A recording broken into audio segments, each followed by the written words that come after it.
This week's experiment is called Jack, Mighty Jack.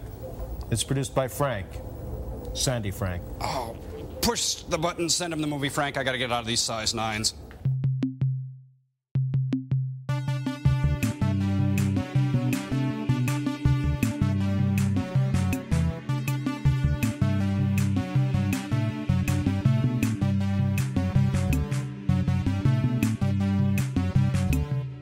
This time we watched Season 3, Episode 14, Mighty Jack!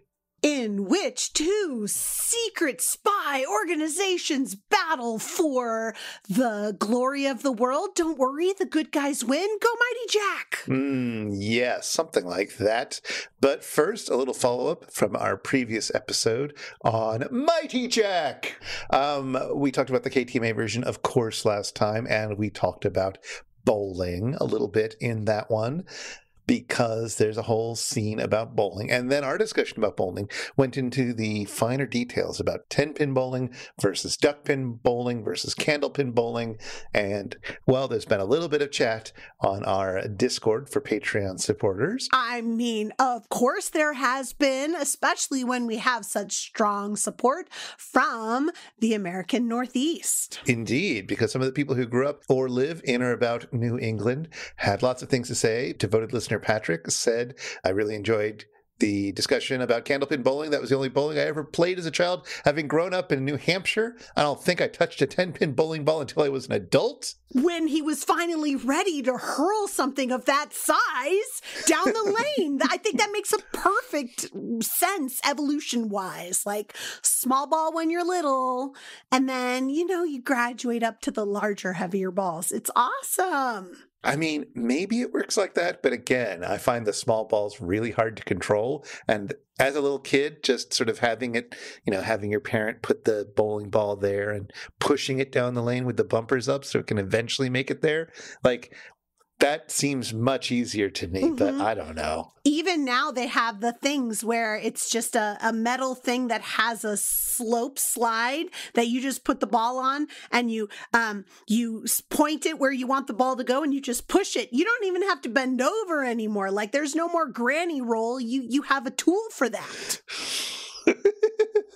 Well, all right. That's about all we have for follow-up this time. It's going to be a pretty short one because we have lots to say about this episode and all the things mentioned in this episode on Mighty Jack. I know, because Mighty Jack is so unusual for us. It's like we've never seen this episode before. There's so much to talk about. Well, let's start talking about it now. This time we watch Season 3, Episode 14, Mighty Jack. Why? Yes, there is a not very secret organization named Q that wants to rule the world. And yes, there is a not very secret group named Mighty Jack who is the world's answer to saving us from Q. And thank goodness they're around. This Q organization has a maniacally laughing head guy with a cat. And we all know that's bad news. Anyway, Q is into kidnapping as a tool to get what they want, and this time they've captured Harold Atari while cruising around Paris. Q hopes to trade this one man for all the might of Mighty Jack. This Atari guy must be super important. Well, while Mighty Jack are off searching for and rescuing Mr. Atari, Colonel Yabuki and his staff must seek out a traitor in their midst. Turns out one of the two ladies working for him is a member of Q. She steps up to demand Mighty Jack in exchange for Atari, or alternatively, she'll accept the life of Colonel Yabuki. Fair, fair. Fortunately, Catherine, lady number 2, discovered the spy's identity before she could make her move. Catherine saves Colonel Yabuki, while Mighty Jack saves Atari and blows up an island. Q's plans are foiled again. But not for long. Q has infiltrated the centers of science worldwide. They are, in fact, here, there, and everywhere. Many scientists have been working on something called hot ice, a substance that can make things hot and cold at the same time and confuse everything and like make it blow up or something. I don't know. It's very powerful. It's like a freeze ray sometimes, but also it's hot. It's so strange that scientists from the world have been working on this separately. The agents of Mighty Jack have heard that scientists' papers are missing, and Q's trying to get their hands on this substance, so they track down all the scientists to find out what's going on. Anyway, meanwhile, there's a ton of Q agents trying to learn about Mighty Jack, and they've decided that the ladies of Mighty Jack are the ways to weasel their way inside. They're taking them out to dinner. They're saving them from being kidnapped. It's like all trust building, you know? But don't worry, Mighty Jack will foil their plans, keep hot ice from getting anywhere into the hands of Q, and blow up Q's floating island. There's lots of blowing things up to win the day around here. Like, sometimes it's even Q agents blowing themselves up rather than being captured.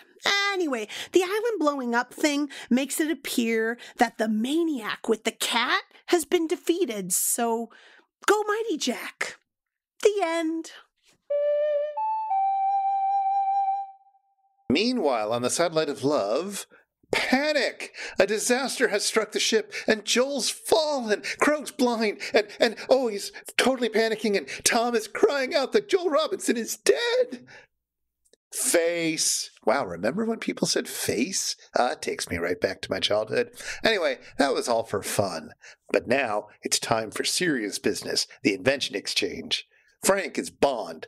Frank Bond, and Dr. Forrester is Bond girl Ursula Andress, and their invention is the formal flipper, to go with your, scuba diving formal wear for your undersea spies.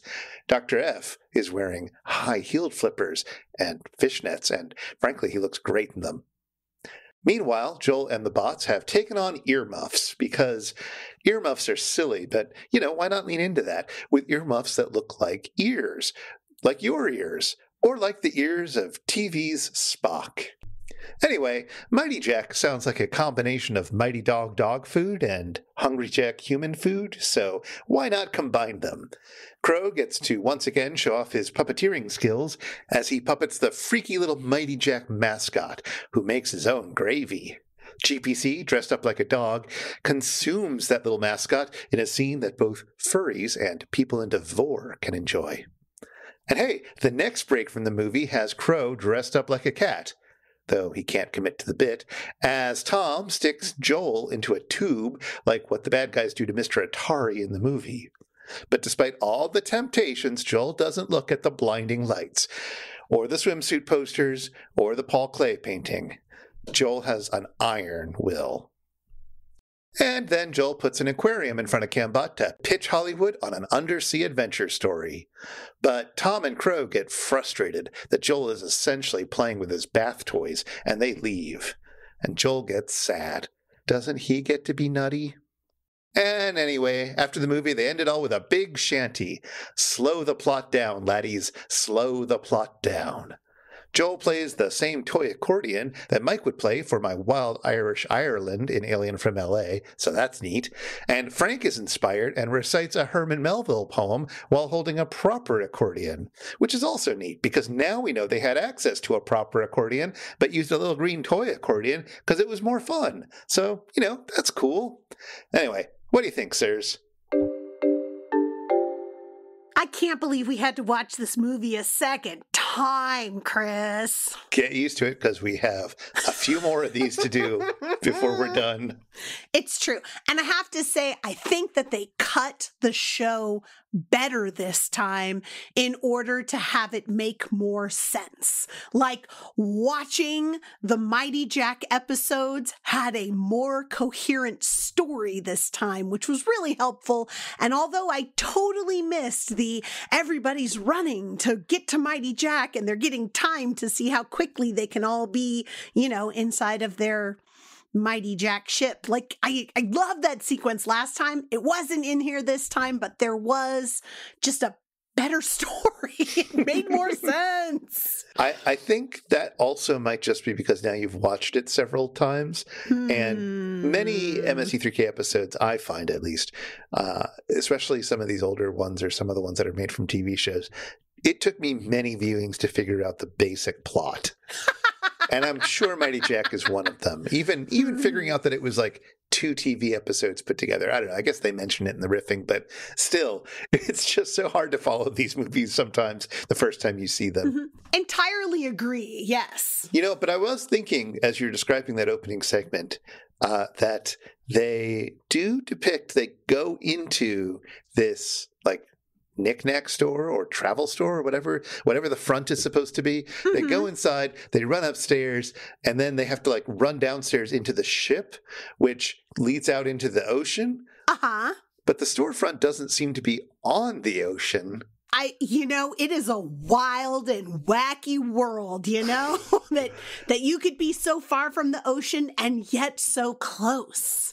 I mean, they do have to fill the corridor with water so that they can shoot out into a waterway. So maybe they're just, inland a little bit, but there's like an awesome tunnel. I don't know. Is it important? No, it's super not important. It's super not. In fact, they don't even really show it this time, right? Like, who knows? This is Mighty Jack's headquarters, but does that have to be where the Mighty Jack ship is? Nope.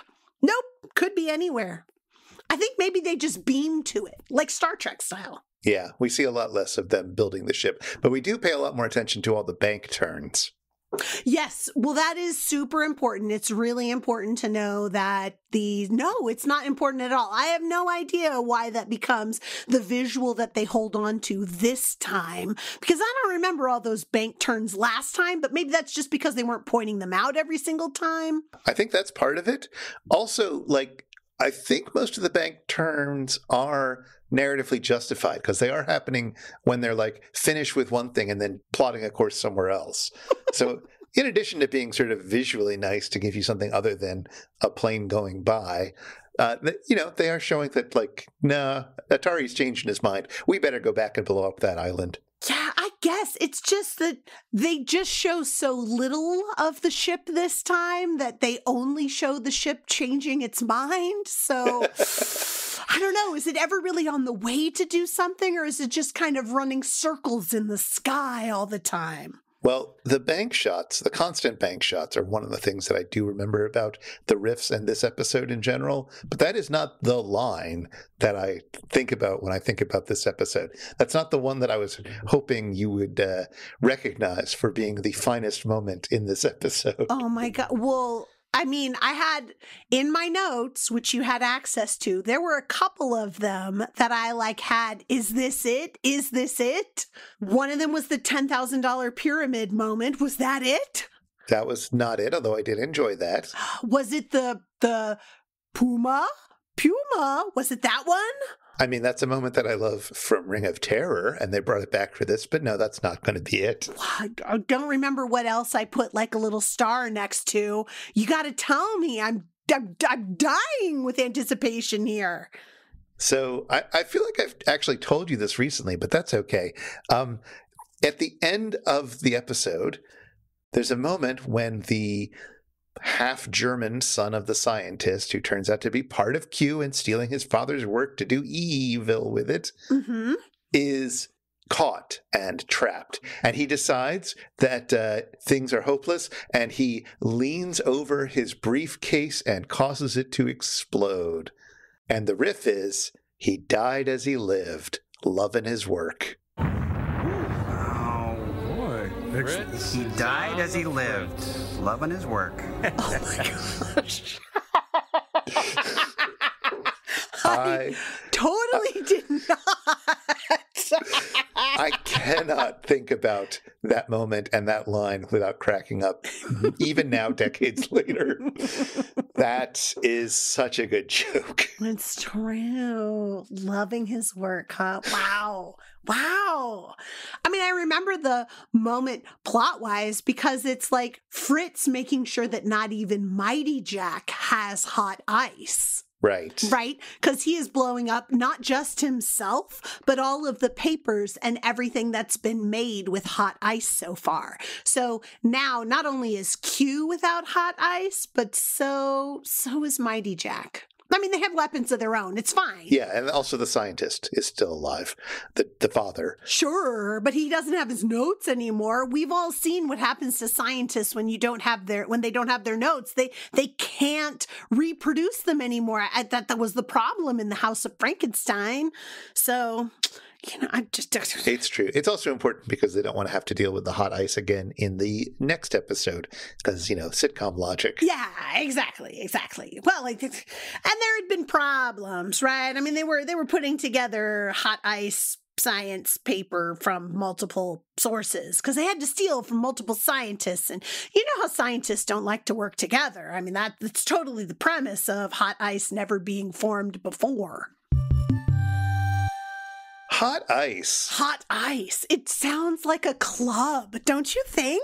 I feel like I did have an opportunity to go to the Hot Ice Club when I was in Vegas once. Oh, I think you did. Was it your last chance for ice, Chris? No, I think it was open every night. But but yeah, hot ice. What a fun technology idea, huh? No, I don't understand it at all. Well, hot ice is a real thing, right? Hot ice is a real thing, like hail that falls from the sky and turns to flame when it hits the ground, like a plague of Egypt. No, there's a thing that's called hot ice because it looks like ice and it's warm. It's sodium acetate. You can make it with your kids. It's a baking soda thing. There's a WikiHow. I'll link to it. It's not really hot ice, not like they're describing it. But I was watching this and I was reminded of another sort of science fiction property where there is a kind of hot ice, which was Kurt Vonnegut's novel Cat's Cradle, which has ice 9 in it.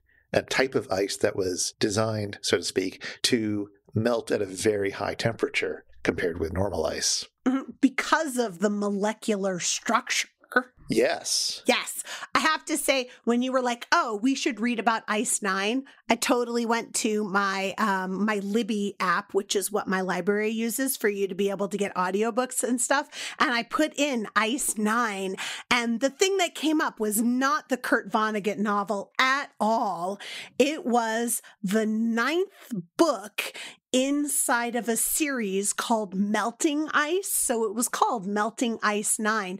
And what it was a 9th book in a series about a porn star, a gay porn star who was, exploring the world. It was a very interesting snippet. And I was like, is this what Chris is talking about? He wants us to talk about gay porn? Yeah, that was what I was talking about. DJ Manley's classic novel, Melting Ice. Classic. Am I right? No, the whole point is that this ice doesn't melt so easily. Well, and the whole point as well is that it is a weapon of mass destruction because Ice 9 inside of the Kurt Vonnegut novel is like a seed. The very smallest bit, as soon as it touches other water, turns it all into Ice 9. Right. So it is a type of crystallization formation of ice that serves as a kind of seed crystal that causes the rest of the water that it comes in contact to crystallize that way. And because it is ice at a very high temperature, then water at normal room temperature will suddenly become ice, and that'll be terrible, and you'll have to melt it down in order to get it back to water again, and it's going to lead to ecological disaster if it gets out in the world, and it's a Kurt Vonnegut novel, so guess what? It gets out in the world. Yes, totally, because of the selfishness of man. Yeah. Have you read a lot of Kurt Vonnegut? I'd never read any Kurt Vonnegut. Ah. Never. Well, I read a lot of Kurt Vonnegut when I was, 19-ish. What drew you to Kurt Vonnegut at that age? That's a great question. I have no idea how I started reading him, and I don't even fully know why. I mean, I enjoyed reading him, but I don't quite know why, because one of the things that people describe Kurt Vonnegut as is funny. Yeah. And he is, I don't know, did you find the book funny? I found it funny in parts, yeah. Yeah, exactly. Totally. But I always found it incredibly depressing as a teenager. It is that as well. Yeah. It is both of those things. It's the kind of funny that you do when you're very depressed. And I was very depressed as a teenager and then later.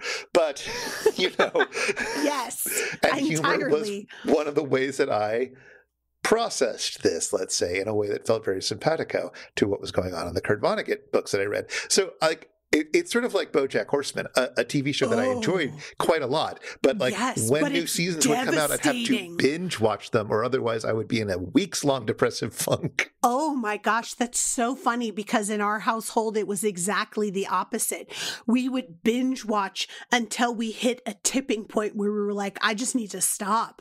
I can't watch any more of this because it's gotten to a point where it's crushed my whole sense of being.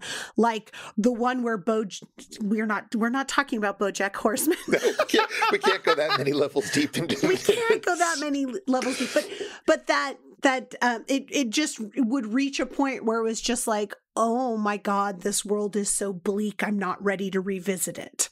And so I couldn't binge it because it wasn't like I need to push through and get all of it because it's so high quality and I can't step away from it or I'll never come back. It was more like, oh my God, if I continue binging this, I will absolutely be like Ice 9 and my entire psyche will reorganize itself in this level of depression and I can't stay there because there's no way to get out of it. Yeah, that's how Kurt Vonnegut books were to me like back then.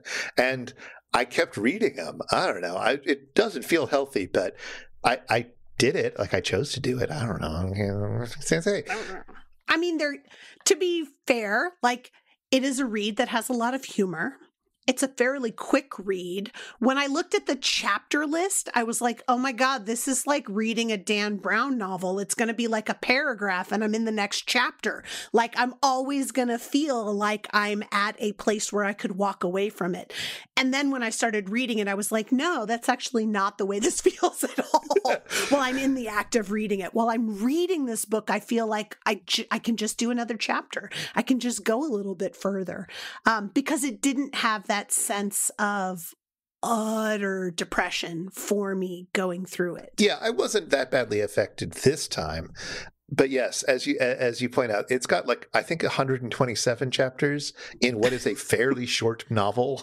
Like the edition I had 280 pages. Yeah, exactly. And some of the chapters are like 4 pages and some of them are like a paragraph. Because each chapter is kind of, they all sort of build up to a joke or to like a wry observation about the world. That's kind of an interesting structure for a novel, for it to be essentially 127 jokes. Not like haha jokes, but like, anecdotes or, things that like, I don't know. Some of them are kind of like jokes business people say to each other. Oh, if that makes any sense. What a horrible way to describe it, but yes. Yeah, like they're not bad. And some of them are bad, but they're like from bad business type characters who make their observations that are vacuous about the world. And some of them are like clever and profound. Sure. And not all of them have aged particularly nice. Oh, this was an interesting book for that. I should say, in case anybody is thinking of reading it based on this discussion, it is from 1963 and it is very much of its era. I felt in a way where it felt like Vonnegut, the author, was going along with the racism, sexism, ableism, and homophobia that appear throughout the book. But it's there. Like it's or the colonialism or all sorts of other isms as well. It's all represented there, but I'm not feeling like Kurt Vonnegut is on board with a lot of that, and I know that in general he wasn't. It just made it an interesting read how willing it was to have characters say and do some really, really bad things. Oh, yeah. Do you think we should give like a plot summary of any kind during this discussion, Chris? I feel like we've covered the important thing for our benefit, which is that there is an invention of a new form of ice called Ice 9, which we talked about all that. Like, that's the important thing. Well, I think there's two other things that are important about about Ice 9 itself. One being that the guy who is the father of the atomic bomb is the guy who created Ice 9. So you already have this being set up as being weaponized, and that it came about because of a discussion with a Marine general who was like, I don't want people to be marching through mud. Mud slows down Marines. So how do we defeat mud? And this is the guy's response. Like, you defeat mud by turning everything into a hard substance that you can walk across. Yeah. So it is just the most extreme answer to that question. And, coupled with the idea that military people are always going to want easy answers, and the most brilliant scientists are going to be so dissociated from the day-to-day and the implications of anything. Like, they just want to figure out the truth and how the world works and how you can solve a problem. And so they're going to solve it. And that combination will lead to disastrous things. Mm-hmm. Like the nuclear bomb is obviously the undercurrent of that, but sure. But it's also that sense of just like, not even that there's just an easy answer and we're so diverse from it, but just like, this is a fun puzzle. Let's make a fun puzzle. Like, Ice 9 can turn all water at room temperature into ice, but then all you have to do is heat it up again and you get water back. And then you can put another crystal in and it turns back into Ice 9. And then you can heat it up again. And it's just like a puzzle. You could just keep doing it over and over and over again. It's neat. And then it's just, as soon as it gets in the hands of somebody who doesn't have that mindset of this is neat, then it becomes a problem. It's a terrible view of scientists, by the way. It is a little bit of a lopsided view of scientists. It's true. But, I think most scientists are actually a little bit more invested in the world than the, Heinecker person that they've put forward inside of this book. Yeah. So I do want to say that this may seem like it is a giant distraction from Mighty Jack, But is it? Mighty Jack came out in 1968, and Kurt Vonnegut's Cat's Cradle was translated into Japanese, where Vonnegut seems to have been and continue to be pretty popular, at least amongst, people who read that kind of thing. It was translated and published in Japan in 1968.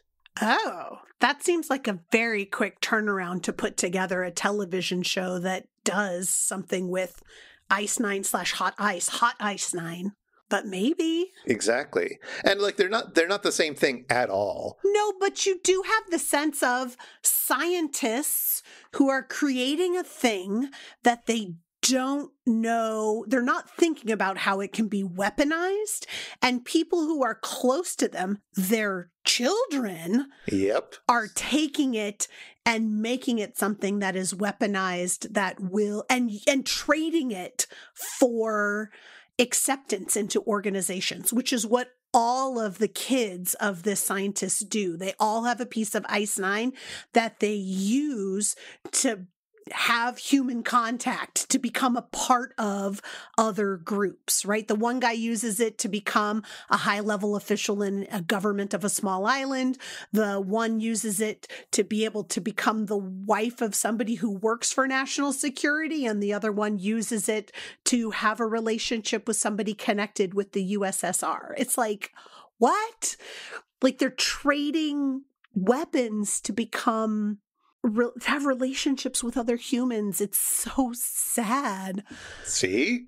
Yeah. It's a very depressing book. It totally is. So I don't know whether, I don't know. I don't know. There are enough parallels, and the timeline actually does work well enough that I could imagine one of the writers actually having familiarity with Cat's Cradle and being inspired to take that idea and run with it in a slightly different direction. But it's not such an outlandish idea that they couldn't have come up with it on their own. So I don't know. But it was really nice to read Cat's Cradle again. Yeah, I enjoyed the read. I have to say also, every time I listen to an episode of Spouter In, I think about how, oh my God, I never read books. And this is the first book I've read in this calendar year. Every other book I've listened to on audio, but I couldn't get the audiobook for Cat's Cradle. So I had to get a physical copy.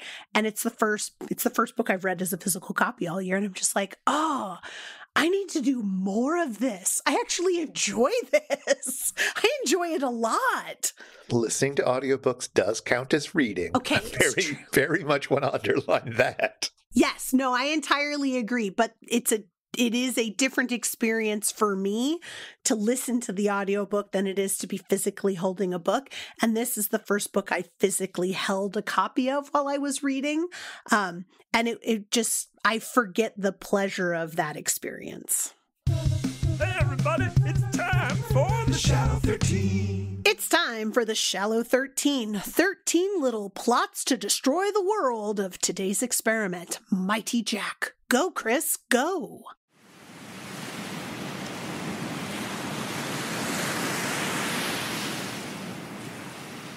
I saw a ship of martial build, her standards set, her brave apparel on, directed, as by madness mere, against a stolid iceberg steer, nor budge it, though the infatuate ship went down.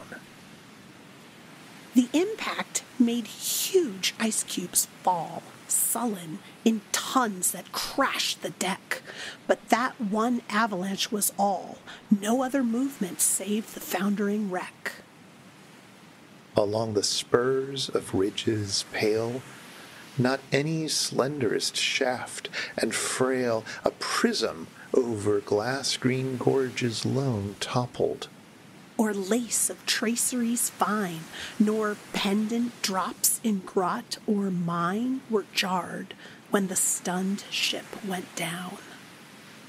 Nor sold the gulls in cloud that wheeled, circling one snow-flanked peak afar. But nearer foul the floes that skimmed and crystal beaches felt no jar. No thrill transmitted stirred the lock of jackstraw needle ice at base. Towers undermined by waves, the block atilt impending, kept their place. Seals, dozing sleek on sliddery ledges, slipped never, when by loftier edges, through very inertia overthrown, the impetuous ship, in bafflement, went down. Hard berg, methought, so cold, so vast, with mortal damp set overcast, exalting still thy dankish breath, adrift dissolving, bound for death. Hard berg, methought, so cold, so vast, with mortal damps self-overcast, exhaling still thy dankish breath, adrift, dissolving, bound for death. Though lumpish thou, a lumbering one, a lumbering Lubbard loitering slow, Impingers rue thee and go down, sounding thy precipice below. nor stir the slimy slug that sprawls along thy dead indifference of walls.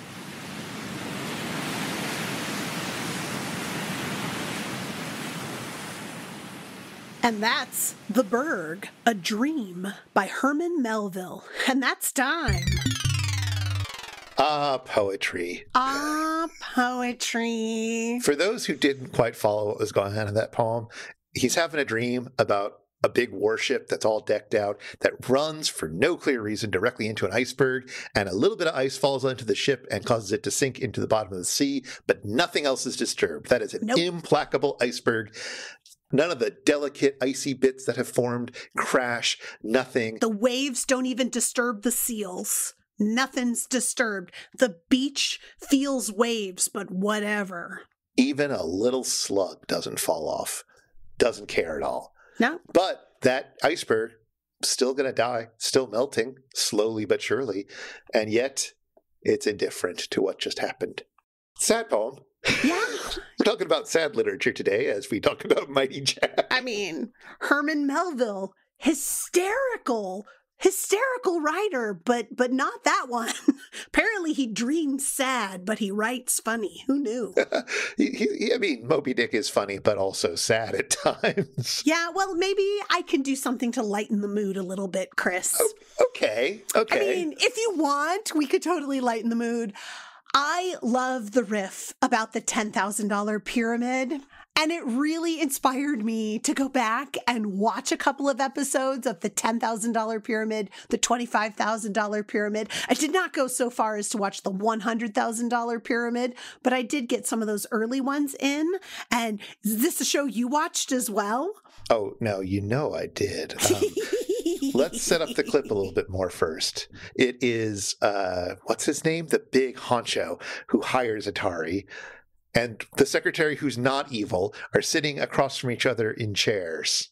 And there's literally a painting of a pyramid behind them. Which is awesome, but there's a table in between them, and there's something wrapped around them, and we're behind a desk that's on the other side of the room, and they're just sort of panning around the room slowly between the two of them as they're saying things. And of course, the riffers are trying to guess the categories that they're coming from. Right, like the winner's circle, the big round in the pyramid, in the however many $1,000 pyramid, because it came back in multiple iterations, and as things got more expensive because of inflation, that number went up and up and up. And it makes it more exciting when you win more money. Woo!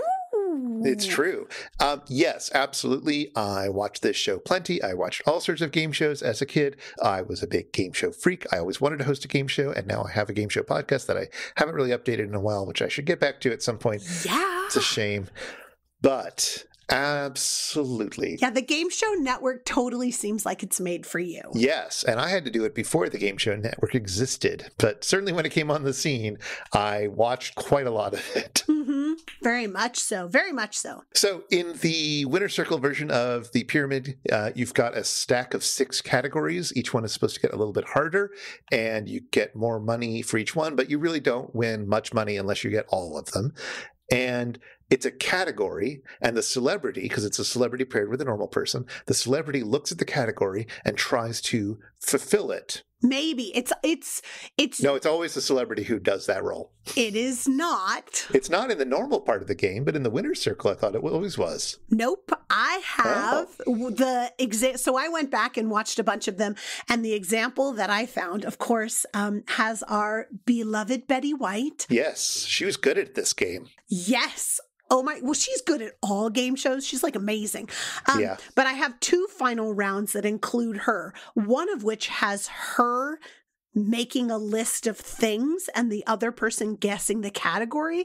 And the second one has the contestant listing things and Betty White guessing the category. Oh. So it could go either way. But I also have 2 other ones that I wrote down just in case you wanted to do more than just Betty White, because it turns out Billy Crystal was also really good at this game. He was pretty good as well, yes. And there's one that he was in that I grabbed that has him listing things and the other person guessing categories. So I have 2 final rounds, both of which involved the celebrity Betty White, that I thought I could give you the things that were listed, and it would be your job to come up with the category. And I will only give you the things that either Betty White or the contestant said before they were able to come up with the list. So I'm not going to come up with something that they didn't say. You're only going to get as many clues as they gave. Okay. All right. Interesting. I like this variant. Do you want to get the one where Betty White did the listing, or do you want to do the one where she did the guessing first? Let's hear Betty White's list. For heaven's sake, she's a master of the form. She totally is. There's the episode that I got this from. They didn't list the year that it came from, but it looks like it came from the early 80s. Normally in the show, there would only be 60 seconds on the clock to get all of these, but I'm not going to continue listing beyond what Betty White said. So you're either going to get it or not based on what she said. Right. So here we go. Drain. Things in a bathroom. The stopper. Things in a bathtub. Tub. There you go. You got it. Ding, ding, ding, ding, ding. Second one. Now let's play $25,000 pyramid. Things a game show host would say. Things a TV announcer would say. Close. Things a game show announcer would say. Things Nope. Don Pardo would say. No. Different person. Who else hosted the pyramid? Well, the host, things that Dick Clark would say. There you go. That's the one. And it was an episode where Dick Clark was the host, so it was a little bit seated there. So he's always the host. I mean, certainly not anymore, but he used to always be the host. Yes. All right. Next one. Salami, pickles, bologna. Things at a deli. Things. Yep. Okay.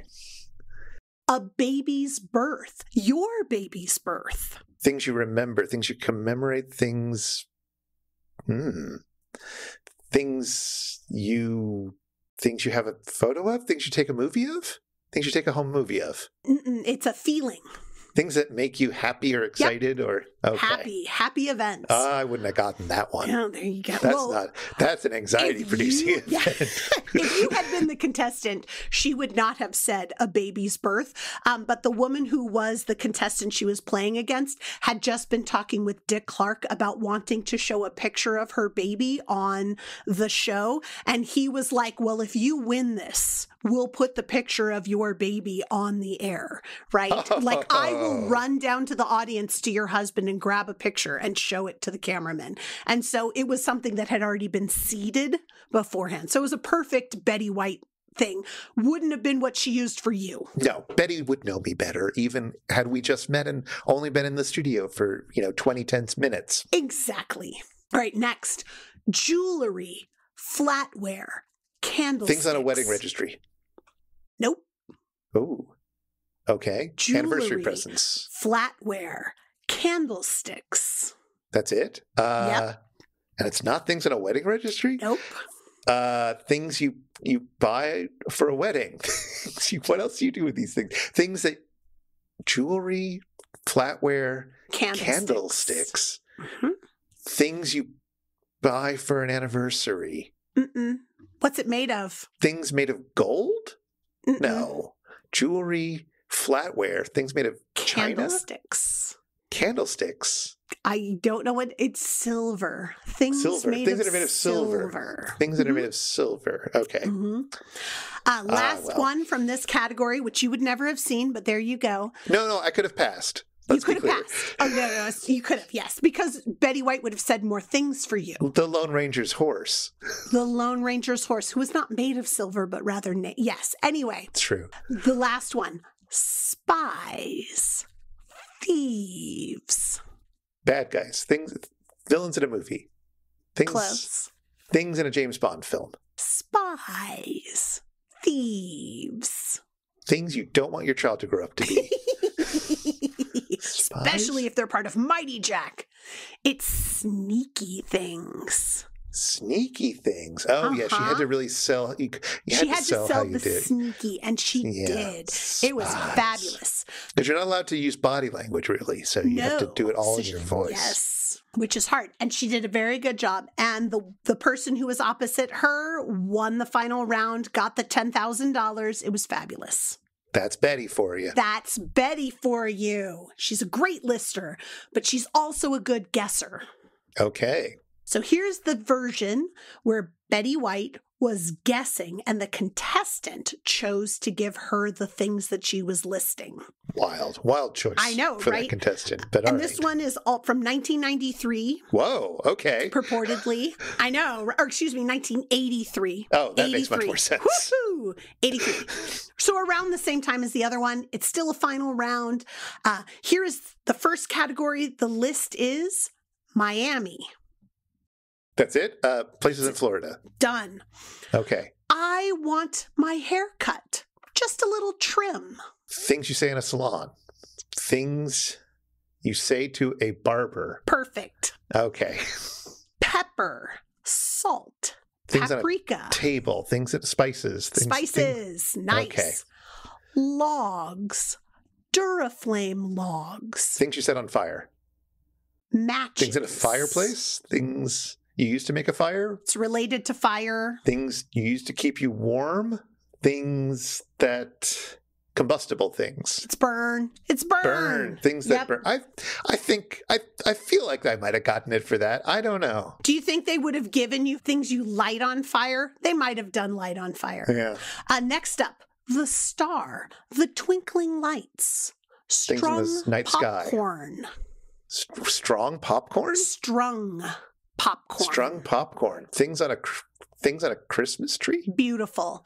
Okay. And the last one, a newborn baby. Things that make you happy. A UPS package. Things that are wrapped. A newborn. Things that are delivered. Things that are delivered. Ding, ding, ding, ding, ding, ding, ding. Yeah, that's two very good clues for things that are delivered. I know, right? The Billy Crystal one was like all one word things. And this woman he was paired with got every single one of them. Amazing. I know. It was totally amazing. So, and then there was one that was the absolute most. So I just want to do this one category for you because it was the last category. And I can't believe the woman got it. She had like 20 seconds on the clock, 25 seconds. She was in the last category. This was with celebrity Jamie Farr. Oh, he's good at it too. He's really good too. And then the thing came up and he said, oh dear. And then like 3-4 seconds goes by and he says, Neo-Roman. Types of architecture. Oh. Types of wrestling. And she, for 10 seconds, that was all he said. Neo-Roman. Did not give her another thing. She kept guessing things. And he was like, no. Like eventually he just got to where it was just like, no. Because she was totally on the wrong track. Neo-Roman? And she got it before he said his last thing. The last thing he said was black market. Types of, no. Neo-Roman. Black market. Not types of goods, but. No. I can't believe she got it. The category was words with a hyphen. Oh my God. I know, right? Jamie, you could do better than that. I know. But he just stalled out on it. Like he could not think of a thing. Neo-Roman. And at the very last second, she was like, hyphen? Because of the way he was saying it, not because of what he was saying. Yeah, Neo-Roman. So there were things like that where it was just like, dang. There were lots of celebrities who might have been very smart in other ways who were absolutely terrible. And they'd come on for a week and you'd see the contestants get real anxious about being paired with them. They switched them around between rounds. Yeah, of course. But like, it was real bad. And they weren't invited back usually. Because the show is all about celebrating, how clever and wonderful these people can be. Yes. People should be getting things right. If the whole thing is people not getting things right or earning points, it's kind of a bummer of a show. You want people to at least get to that final round because they got more points, but it was relatively close. And you want them to get close to the 10,000, even if they don't actually get it. Well, and nobody wants to have that story of, I cannot think of somebody who was famously bad on it, but I don't know, William Shatner screwed me over on the pyramid and I lost a chance at getting $25,000. Nope. Nor do you want to be William Shatner when that's the thing that happens, right? I never want to be William Shatner. Oh, come on. I do not want that life. No, thank you. Good for you. You're not William Shatner, so that works out. In that one very limited way, I'm a winner. Ding, ding, ding, ding, ding.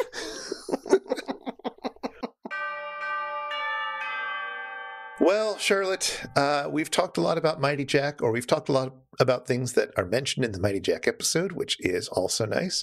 And many of those things had interesting resonances with Mighty Jack, the movie / TV show. But time is running short. Yes. So we've only got time for one more little tiny topic. Do you have a final factoid for us, Charlotte? I do. There is a riff when some of those amazing bank turns are happening where one of the riffers say, I bent the airplane. I need to go down to Ben Franklin and get another one or something like that. Oh, they bent the ship. Hey, go down to Ben Franklin and pick up another one, would you? Do you know what a Ben Franklin is? I mean, we talked about Ben Franklin when we did the cheating short where he shows up. He was a founding father of America. No. This is not Ben Franklin the man. This is Ben Franklin the store. And like Ben Franklin the man, it is a place that is all about saving money and having that whole a penny saved, a penny earned type of ideal. And the logo for the store, besides just having the name Ben Franklin in a very nice font, did have a key. So like they were referencing this whole Ben Franklin man, but it was not the man. It's a store. Ben Franklin is a 5 and dime. Or it was originally a 5 and dime. It was a place where you could go and buy things for, 5 cents or 10 cents. And then, of course, as prices went up, it was 5 and dime in name only, much like the dollar stores of today are not places where you buy things for $1 anymore. But it was essentially a catch-all store. You could get craft items, you could get pens and pencils and books. My Ben Franklin in Pacifica, California, where I grew up, had a snack counter, apparently. I don't remember the snack counter, but I remember Ben Franklin as a store because it had everything that you could possibly want. It had snacks. I mean, snacks are mostly what I want, but... They had a whole counter! A snack counter! All right. Maybe even at one point in time, maybe the snack counter was a place where you could sit down and eat snacks while you were in the store, and you could still get your, craft items. I don't know. It was amazing. Do you remember buying anything in particular from the Ben Franklin? I remember my grandma Charlotte, who I am named after, loving the Ben Franklin store as her, she would drive from San Francisco where she lived to Pacifica, and she would arrive early in the day so she could literally spend 2 hours in the Ben Franklin. And there would be a newspaper insert with advertisements of what the Ben Franklin had and things that were on sale. So she would wait until the Planters cheese balls were on sale. Yes. And she would buy all of them that she could carry, and she would put them in the trunk of her car, and she would have Planters cheese balls. And every time she would come over to the house, she would give us 2 cans of Planters cheese balls. And my sister and I would sit down with our can of Planters cheese balls and just sit there eating them and watching TV. It was the best. My grandma Charlotte was the best. I had the pleasure of meeting her. She was indeed fantastic. I would like to imagine, though, that at least one time she bought all the cheese balls she could and just sat in the parking lot, opening them and filling her trunk with them, and then drove across the border into Canada, hoping they would check her trunk. And it would be filled like a kids' play area pool of nothing but cheese balls. And at the border, they would be like, "You're our kind of gal. Come on in here. Here's your new passport. Welcome to Canada." Oh, that would have been so delightful.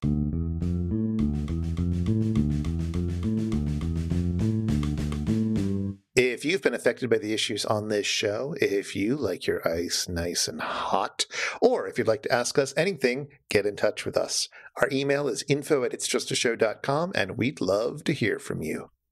This show was made possible by listeners like you, and like our randomly selected supporter, James. Thank you, James.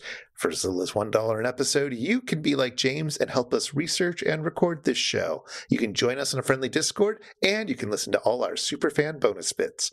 Find out more at itsjustashow.com/Patreon or patreon.com/itsjustashow. And if you want to follow up on anything that was mentioned today, you'll find links in our show notes at itsjustashow.com/episode/154.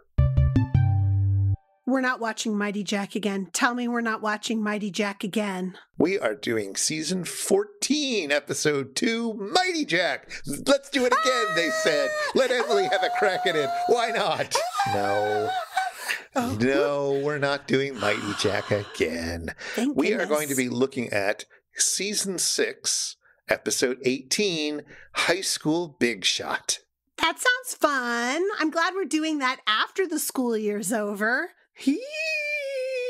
Well, we'll be doing it because High School Big Shot was, of course, produced by Roger Corman. Aww, R.I.P. Yeah, so we'll get to talk about him some more, and that will be a nice way to remember him. And also, I remember this being a pretty great episode. Awesome. I'm looking forward to it. I haven't seen a High School Big Shot yet. You might have. Oh, well, I guess I'll be reminded when I'm watching then. But until then... Inside, I'm tan and handsome, but outside, I'm the Grinch who stole Christmas. I, for one, actually feel like I just got done listening to 2 hours of Lou Reed's Metal Machine music. You know, my brain feels clean as a whistle. Take it away, Theme Squad.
Adrift, dissolving, bound for death.